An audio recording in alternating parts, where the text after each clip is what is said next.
Hello, everyone. Welcome back to Tasting with the Malt Guild. We are joined here with Lynn Bauer at Clear Creek Distillery in Portland, Oregon. We are going to be tasting McCarthy's Oregon Single Malt Whiskey. And I have mine right here. And Lynn, I'm sure, has plenty since she's at the distillery. Lynn, let's talk about McCarthy's. It's been around for a long time. Yes, we've been distilling the McCarthy's single malt for, I think, 14 or 15 years. Because it's a barrel-aged product, that means it's really been on the market only 11 or 12 years. But that's longer than a lot of the other artisan distilleries have been around. So it's relatively, we've been making it a long time. Yeah. When we think about craft whiskey, when we think about artisan whiskey, this was one of the first all single malt. Most folks went to the bourbon route, but as far as making a single malt, this is really one of the originals out there. Yeah.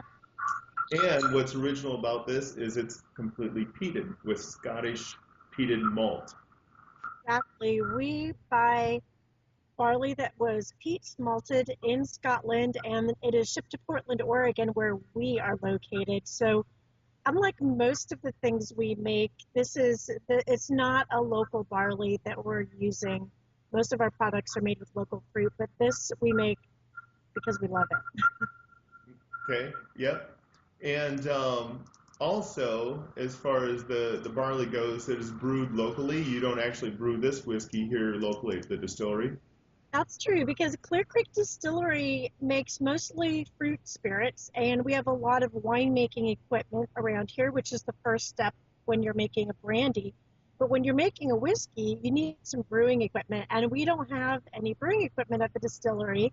So Widmer Brothers Brewing, which is about 3 miles from us, just on the other side of the Willamette River, they brew the Scotch wash for us. So they get that Scottish peat malted barley and essentially are brewing it into a beer. It is trucked about 3 miles to us. We do the distilling, the barrel aging, and all that here at Clear Creek. Good, good. So Scottish malted or Scottish peated malt barley comes in. You're having a brewery, local brewery, brew it, and then the wash is shipped to you, and you distill it in your stills. We'll put the whiskey into older barrels for a couple of years. We have a lot of Limousin oak barrels, old cognac barrels, and we have some Oregon white oak barrels. And we didn't use those when we first started making the McCarthy's. That's something that happened maybe 7 or 8 years ago. We started using the Oregon white oak. So the whiskey will spend some time in the older barrels initially, and then we will move it into some relatively new barrels, sometimes brand new, unused, sometimes we've used them once or twice before. And so we'll kind of finish it in a newer barrel. And when you bring it down from 140, 150 off the still, you're bringing it down to about 110 before it hits those barrels? That's correct. Yeah, we will add a little bit of water to bring the proof down before we put it in the barrels. And I know you're very, very proud of Portland water, so you're using filtered water from the tap? That is exactly right. We're in the Bull Run watershed here, and Portlanders are very proud of our excellent water supply. It's very tasty water, and we're happy to use it here. In the early days of Clear Creek, there was some experimentation with different kinds of water, including distilled water, and the owner of Clear Creek decided that really the best water was from the Bull Run watershed, just filtered tap water. And 2 years old whiskey. 3 years old. 3 years old. The whiskey is 3 years old before it gets put in the bottle. Great, and then obviously shipped off to all of us who can enjoy it all the time. And this is pretty much available throughout the United States. Most states. There are a few states that we do not have any distribution in, but the majority of the country is you can find Clear Creek's McCarthy's single malt. Yeah, especially the bigger urban areas, but it's all over the place. Mm-hmm. So what was the concept behind this? I mean, Steve really enjoyed Scotch whiskey. He spent some time in Europe and just wanted to duplicate it. Well, the story is he was on vacation. He was on a fishing trip, and he was actually in Ireland, not Scotland. And it was just a lousy fishing trip. The weather was awful. They weren't catching any fish. And he spent a few days just sitting in the fishing lodge, and he tasted through all of their scotches. He tasted all of the whiskeys, many of which were scotches, and he discovered that his favorite was Lagavulin 16-year-old. And he thought, this stuff is fantastic. I really enjoy drinking this. And gosh, I've got a couple of stills, and since most of what he makes at Clear Creek is they are fruit spirits, we don't have fresh fruit year round in Oregon. There are times during the year when the stills aren't being used. And so he thought, it'd be a good time of year to experiment with making some whiskey.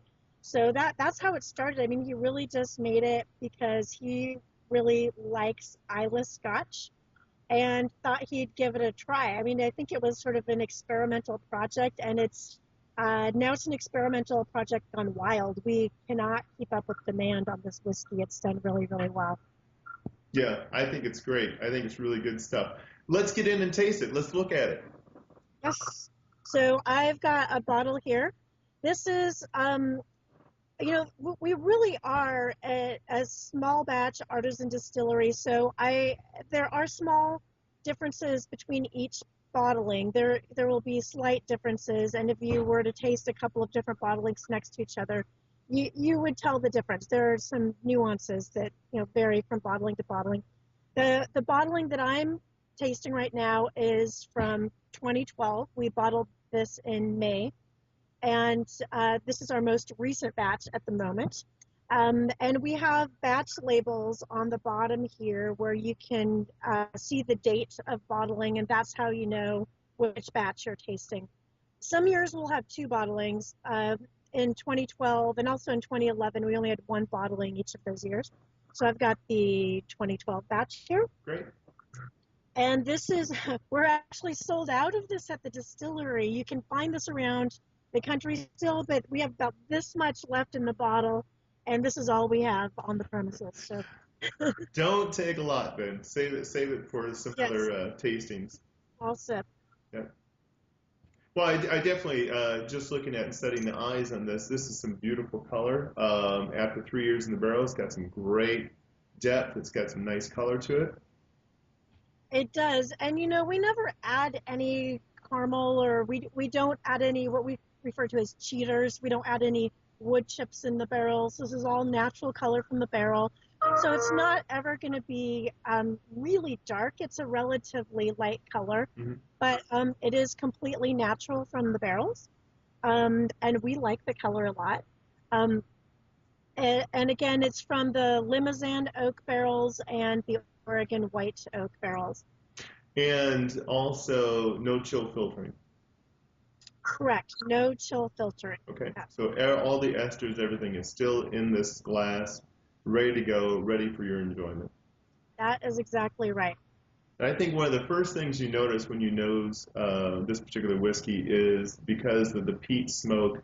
Yes, it's not as intense as some of the Scotch Isleys, but you really get some nice peat. You really get some nice smoke on it. Now, when we are distilling this at Clear Creek, when I come into the distillery in the morning, I think I smell bacon. So it definitely has a bit of, I don't know if you can smell sweetness, but it smells a little bit, the way that bacon can smell a little bit sweet, and definitely smoky. I think smoky, but in a very appetizing way. It really, to me, it reminds me a little bit of that, delicious, savory bacon kind of smell. Definitely present. Definitely a lot of the elements in there that you just described. And definitely some peat on the nose. Yeah. We've actually backed off on the peat over the years. In the early days of McCarthy's single malt, it was a bit of a peat bomb. It was, extremely peaty. You got that kind of iodine. Now it's a little more subtle. I think it's a little more integrated. We've had a number of years to kind of tweak it and make adjustments and get it just right. And I think this is really well balanced. Yeah. Do you know the ppms per se when you order this malt? Do you know how rich it is, 30, 40? I mean, you're talking Ardbeg, something in the neighborhood of 50, 40, 50. Yes, we are able to order the barley with specific degree of peatiness. I honestly don't know what this batch is. I'm not sure what the measurement of peat is, but we are able to tell them exactly what we want. Okay, good.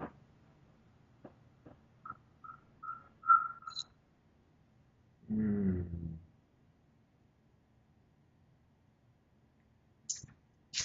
Perfect. Nice. Thank For you. a peated American single malt, this is it. This is what you need. This is where we're going. Very nice. It's You know, soft, rich. You got some peat, vanilla, brings out the barreling. Very good.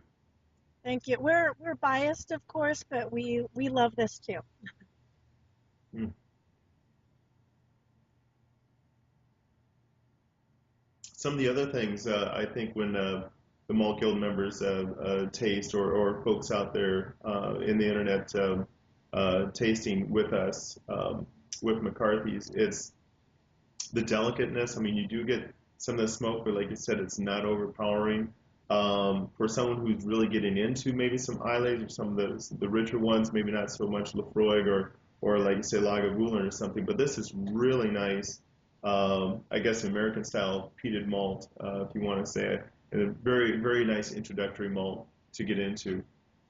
I would agree. It does not have overpowering smoke. It does not have overpowering peat, but both are very, substantial and present. And so, I think it's very well balanced and, really just sort of a delicious combination of flavors going on there. And I think it is a good introduction to the Isla style.